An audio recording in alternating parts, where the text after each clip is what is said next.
இந்த நாளின்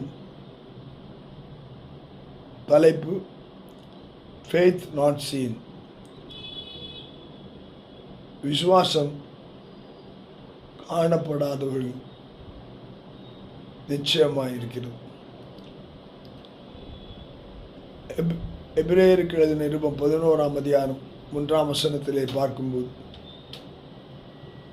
இப்படியாக சொல்லுகிறது, விசுவாசமானது நம்பப்படுகிறவர்களின் உறுதியும் காணப்படாதவர்களின் நிச்சயமாய் இருக்கிறது.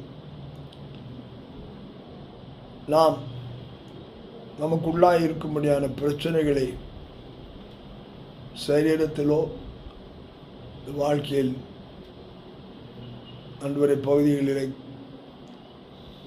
நாம் அவைகளை உணர்கிறோம். அதற்கு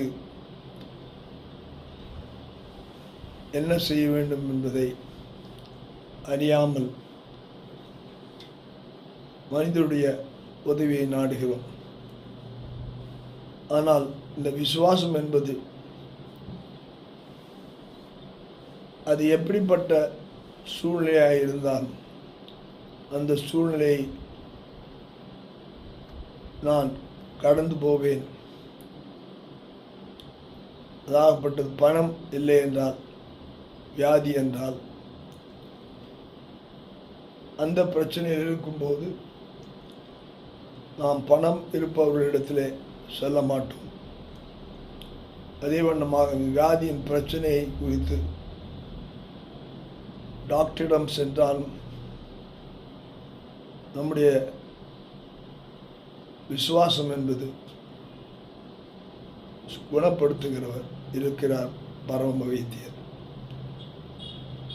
காணப்படாதவர்கள் பணம் இல்லை, பணம் வரும்.